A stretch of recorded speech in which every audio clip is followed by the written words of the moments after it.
Tao nga nanguha og mga streamer sa sinulog, napaig human na kuryentihan. Magsugod na ugma ang mga pasiunang kalihukan sa International Eucharistic Congress. Kabanay sa gipatay nga OFW nagpatabang kay watag na sa mga ahensya sa gobyerno. Patayng lawas, tulo ka buwan na nga natanggong sa Saudi. Kampo ni Annabel Rama, giyaw-yawan sa usa sa organizer sa sinulog.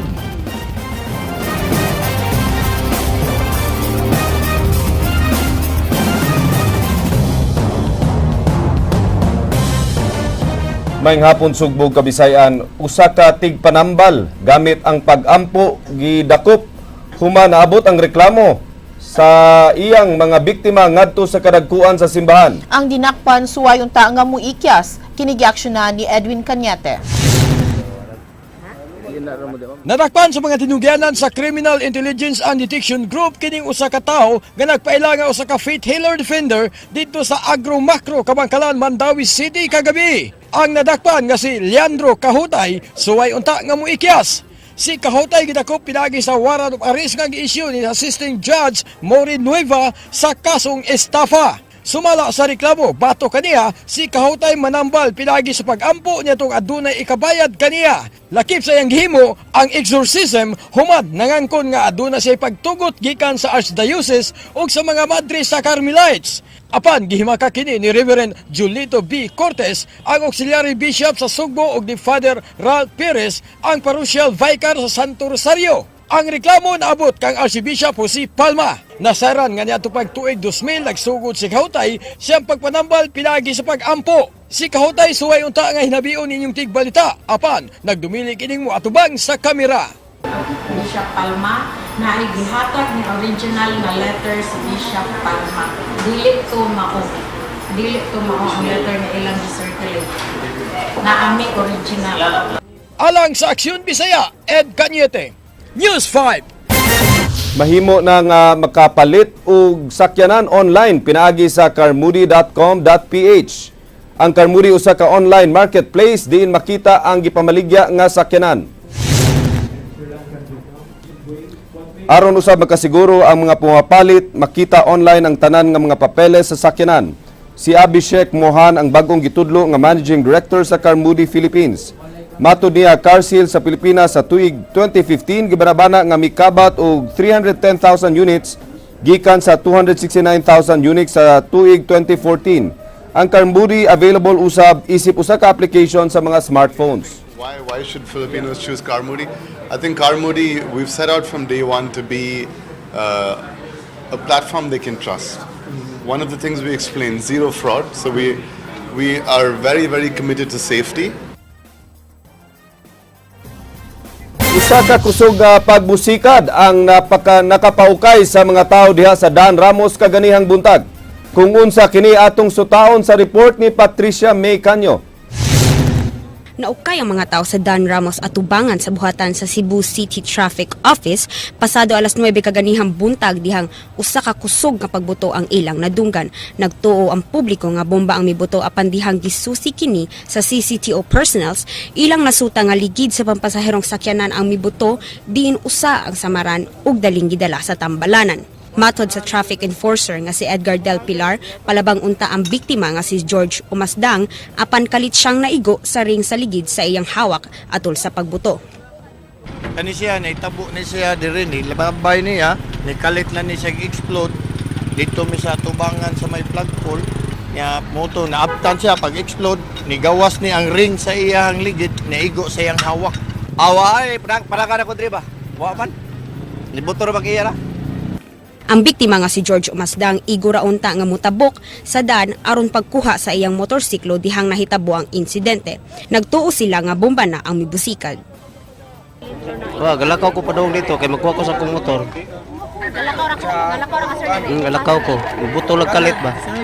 Alang sa Aksyon Bisaya, Patricia May Canyo, News 5. Mga bus operators miawhag sa uban nga pundok sa mga operator sa public utility transportation sa pagpakunhod sa plitihan human sa sunod-sunod nga pagmenos sa presyo sa fuel. Kini giaksyonan ni Jinky Rosit. Sud lang niining buwana, duha kay gayon nga nag-rollback sa presyo sa fuel ang mga oil companies. Mikunhod gikan sa piso ngadto sa 1.50 pesos sa matag litro. Apan nagpabilin ang minimum nga plitihan sa syudad nga 7.50 pesos ug wala usab mikunhod ang plitihan sa mga bus de paseroan. Si Julito Flores, ang presidente sa Cebu South Minibus Operators Association, mipahibaw nga bisan ug wa pa aprubahi sa LTFRB ang petisyon nila para sa fare reduction. Enero sa miaging tuig pa sila nagsugod og us-us sa pliti sa tanang biyahe sa mga kalungsuran. Giawhag niya ang ubang transport sector sa pagsunod kanila. Atong awhagon ang uban mga transport group nga this time ato sang patilawon og barato nga plitihan ang sugbo, no? So sila sirayan nyo kay di man mahimo nga sa panahon sa pag-increase diha ra sila mo file og petition for fare increase. Mo file sa petition for fare reduction. Ilang gipangayo nga pakunhuran ngadto sa 5 pesos na lang ang unang 5 ka kilometro gikan sa 6 pesos ug piso na lang matag succeeding kilometer gikan sa piso ug 20 centavos matag kilometro. Matud niya, mahal gihapon ang ubang palaliton. Ang atong fuel and lubricants, ato ang mga spare parts wala pa sa nato ma-fill. Di lang ta mo refer pod sa fuel rapod alone. Kay naman sa tayo preventive maintenance sa itong sakyanan, no? Yung ikaduha, ang atong mga bus, nga mga karaan na ato na siyang face out tungod sa Memorandum Circular sa LTFRB nga katong 15 anyos pataas nga mga bus, ato na hindi na padaganon. Agig pagtamod sa lagda sa LTFRB, nagtinguha ang mga bus operators sa pagpalit og bag-ong mga bus aron mapulihan katong mga karaan na aron di makabayad og multa sa ahensya. Alang sa aksyon, Bisaya, Jinky Rosit, News 5. Laing lalaki na sab ang nakuryentehan ug napaig samtang nanangtang kini og tarpaulin sa sinulog diha sa skywalk sa Fuente Osmeña Rotonda kaganihang udto. Nagsunod sa aksyon si Ryan Serote. Galing gi-secure sa mga sakop sa kontraktor sa VECO ang skywalk sa may Fuente Osmeña Rotonda kaganyang udto. Kinihuman nga laing tao ang nakurintihan sa dapit pasado alas 11 kaganyang buntag. Sa contributed picture, makita ang nag-itom nga lawas ni Noli Laborte nga taga Barangay Tisa, Dakbayan sa Sugbo. Nagtuwa ang mga saksi nga napaing ang lawas ni Laborte tungod sa kadugay og kataas sa boltay sa kuryente nga miagi sa iyang lawas. Matod sa tigayo og sapatos nga si Tata, nanangtang og mga tarpaulin sa sinulog ang biktima uban sa iyang asawa. Nakugang na lang sila dihang dunay mibuto og mispark gikan sa skywalk. Ananagan sad mi. Palayo lang mi kay ang kable na naman paduog ng kable. Oy, among ikuanan nga mahagbong ang kable niya basin niya o kayo kami na sa makurintihan likay lang sad mi. Giingon ning kamot si Laborte og kamang hangtod nga nakog kini sa atop sa skywalk. Naguna pagkatagak ang ulo sa biktima nga makita ini mga lama sa dugo sa sidewalk. 23,000 volts ang linya sa kuryente nga giingong nasagiran sa biktima samtang nanangtang og tarpaulin. Wala, nasagyad siya ako, minlahan mo siya. Nasagyad ang tarpaulin. Sensitive, magana maigo ang nagkuhan, brown, buto dyan na. Dugay nang gihangyo sa mga vendor sa sidewalk nga butangan og jacket ang tulo ka mga main line do sa skywalk aron malikayan nga dunay makurintihan. Ikaduha na kini nga higayon nga dunay nakurintihan sa skywalk karong buwana. Una niadtong Enero 14, din duha ka mga libod suroy ang nakurintihan samtang nangawat og linya sa kuryente. Piko diri among gingnan nga angay siguro wala jakita na sa okay ra kuno kay ang panit ra man kuno. Pero among kita na yun nga delikado yun siya kung maginhangin mo spark pa. Mo na siya ang naitabo yun na sublian yun. Alang sa Aksyon Bisaya, Ryan Sorote, News 5.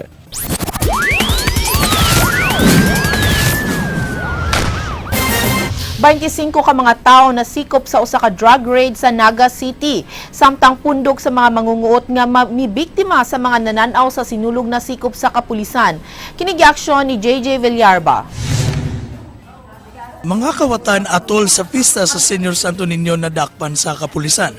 Unang nadakpan mao si Guillermo Diaz nga taga Pasay City ni Aton Domingo atol sa sinulog Grand Parade. Siya nasikop pinaagi sa citizen's arrest sa iyang biktima dihang iyang gikuha ang cellphone sa usa ka Karen Ong. Sa investigasyon sa kapulisan, mitugan si Diaz nga aduna siya mga kauban nga nag-abang sa Downtown Inn sa kareta sa may North Reclamation Area. Kagahapon gidakop ang iyang 8 ka mga kauban nga nagpaila nga dili taga Sugbong. Na-recover sa mga pulis ang mga IDs, mga pitaka, ATM cards, ug usa ka bag nga gipinag-iya sa lain-lain nga mga biktima.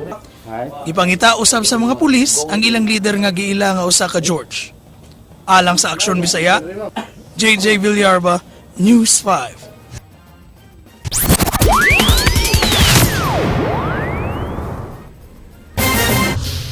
Gihangyo karon ni Acting Mayor Edgar Labella nga ang usa ka shipping company nga kung mahimo lugwayan pa ang paggamit kanila sa mga container vans nga mao'y gamiton sa mga devotees nga buot motambong sa mga kalihukan sa International Eucharistic Congress.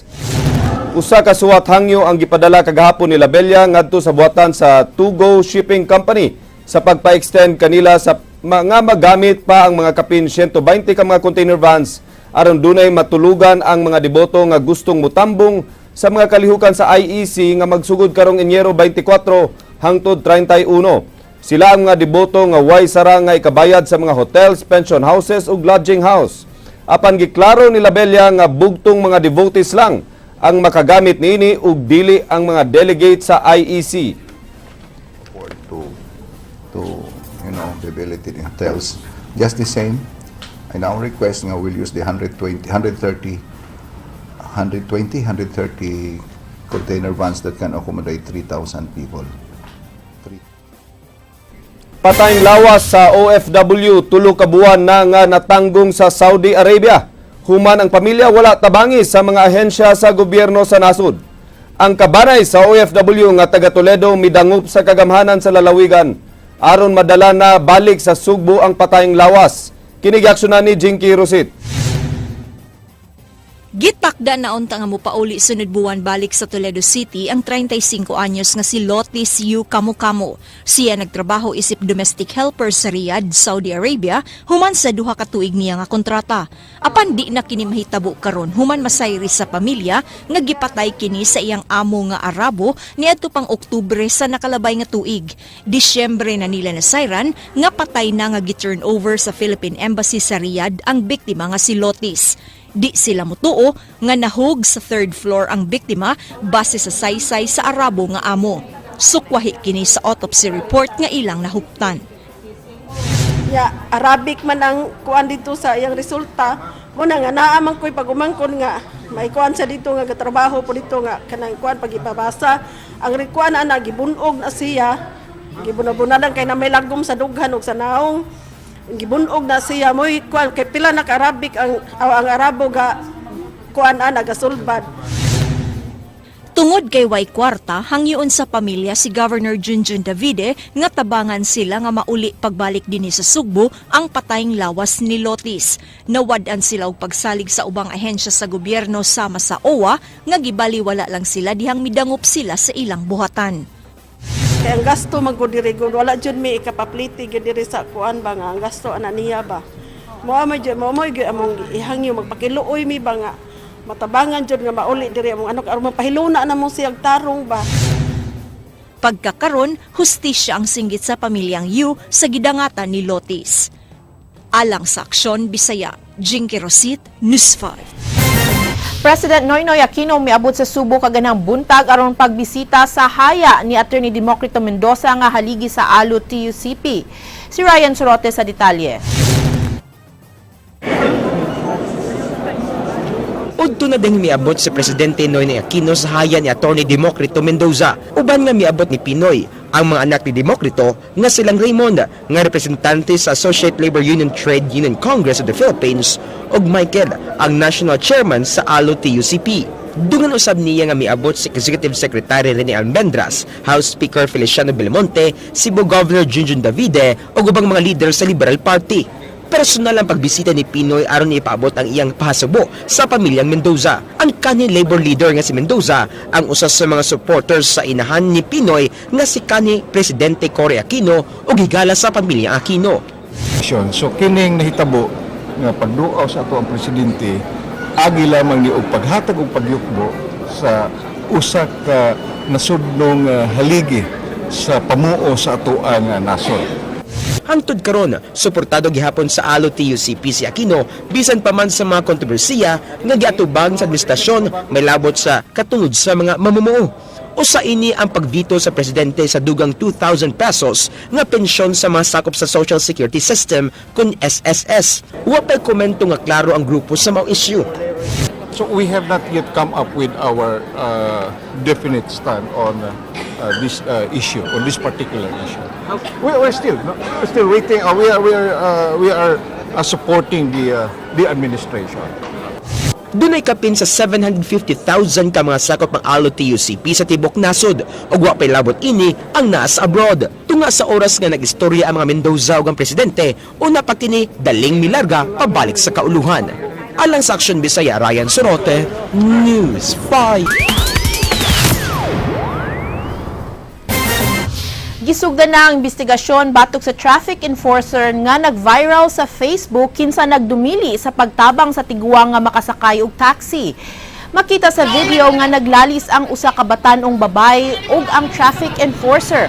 Ang babae mihangyo sa enforcer nga tabangan ang tiguang nga makasakay og taxi tungod sa naglisod niini nga kahimtang. Matud ni Attorney Ray Gialon nga gikatakda na nilang padad-an og notice to explain ang mong traffic enforcer kinsa gihulagway sa mga netizens nga way batasan. Alang sa CCTO, mas maayo kung mag-atubang ang duha ka habig aron mahatagan og katin-awan ang nigawas sa video. Ang ato mapantang sa enforcer as to number of days of suspension that is yet to be determined. Kaya while kita diri mo convene og investigating body, in fact investigation is on already, i-forward man gyapon nato ang atong kining mga papel like ang complaint atong nakuha gikan sa Facebook, the factual backdrop of this case o ang tubag unya niya ngadto sa Office of the City Legal. Kay Magsugod na og mga adlaw ang unang mga kalihukan sa International Eucharistic Congress. Usa ka theological symposium ang ipahigayon isip usa sa mga pre-Congress activities. Kini giaksyonan ni Ryan Sorote. Grace, I have heard none so far. Waray hulga sa seguridad nga na-monitor o nadawat ang organizing committee sa International Eucharistic Congress sa Sugbo sunod semana. Subsub na ang pagpahimutang o pagpangandam sa kapulisan o kasundaluan alang sa seguridad sa mga local o international delegates sa IEC nga nagsugod na og pagpangabot. Kapin sa 4,000 ka mga pulis ang ipakatap sa dakbayan sa sunod nga mga adlaw uban sa mga sundalo sa Armed Forces of the Philippines, volunteers o mga barangay tanod. Kapin sa 10,000 na ka mga delegado ang nakaparehistro og mudawat pa sila og mga light registrants. Dunay mga risk tags nga ipanghatag sa mga delegado alang sa pag-ilaka nila. Mauna siya, they are supplied with IDs and then wristband, no? So that they can be easily known that they are delegates, no? Ug mga adlaw magsugod ang tulo ka adlaw nga theological symposium nga ipahigayon sud sa Cebu Doctors University sa North Reclamation Area. Tambungan kini sa di momento sa 2,000 ka mga local ug international delegates.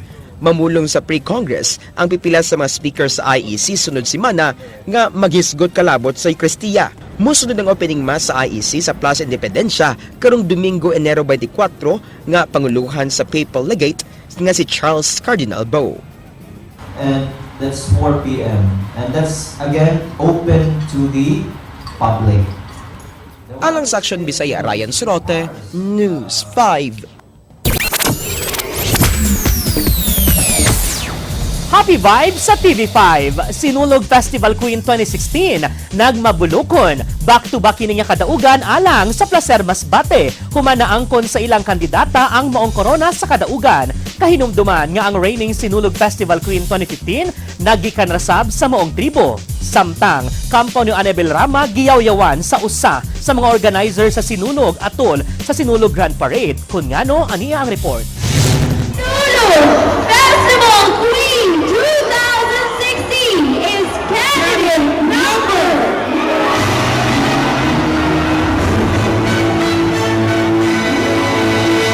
Candidate number 6, Cynthia Pamaya of Tribo Himaglaw, Placer Masbate.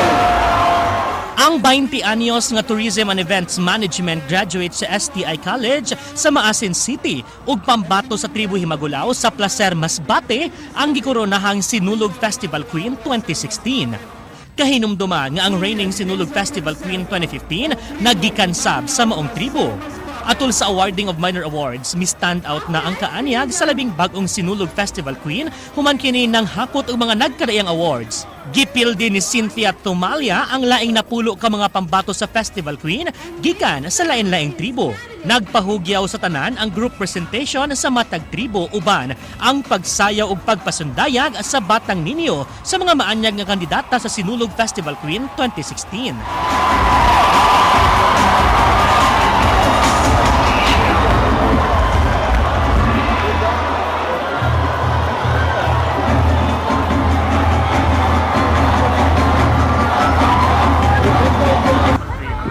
Very happy and very excited what comes next.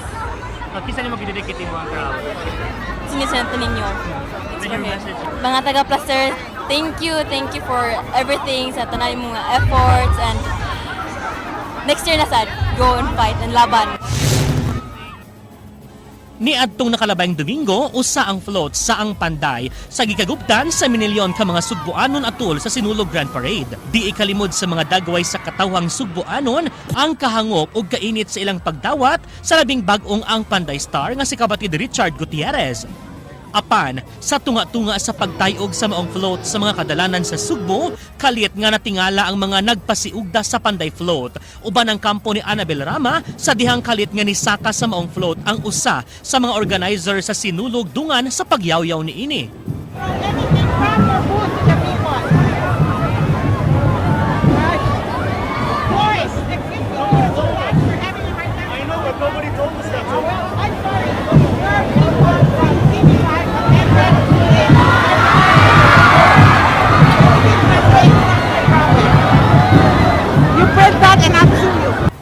Mauna lamang ang katingala ni kapatid Richard Gutierrez kung nganong kalit kining ni banghag kanila hinungdan nga iya kining gisubay o gipangayuan sa hinungdan kung nganong kalit sila nga giyawyawan. Ang butang nga gikasukan ni Ana Conejero mao ang pagpangapod-apod og mga t-shirts ug paypay sa mga staff sa Panday sa mga Sugboanong mainiton nga mihangop sa labing bag-ong Panday Star. Matod ni Conejero, gidili kini kay basig makamugna unya kinig stampede sa mga taong nananaw sa Sinulog Grand Parade. Butang nga nakapakugang sa kampo ni Annabel Rama tungod kay matod nila di sila aware sa maong pahimang nuog unta, gihinay lang sila badlong ni ini. Dali rasab nga nahilot ang maong panagbangi ug padayon nga nagpahugyaw ang maong float sa mga Sugboanong misaksi sa Sinulog Grand Parade.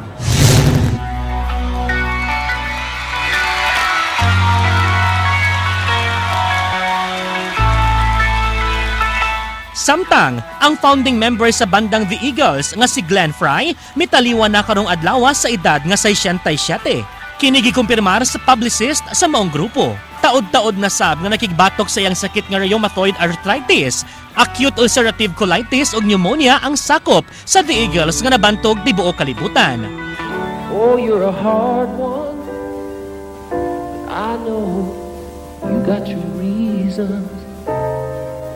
These things that are pleasing you can hurt you somehow. Ang bandang The Eagles nga gilangkuban ni Fry, isip guitarist mao'y nagpasikat sa kantang Hotel California ug sa dihang pagsolo na niya pipila sa mga kantang niyang ni-hit gayud mao ang The One You Love, The Hit Is On ug You Belong to the City.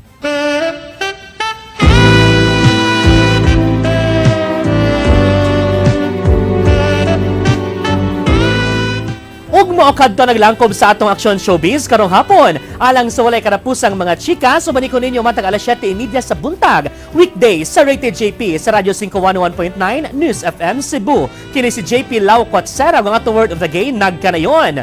True friends don't judge each other, they judge other people together. Agay!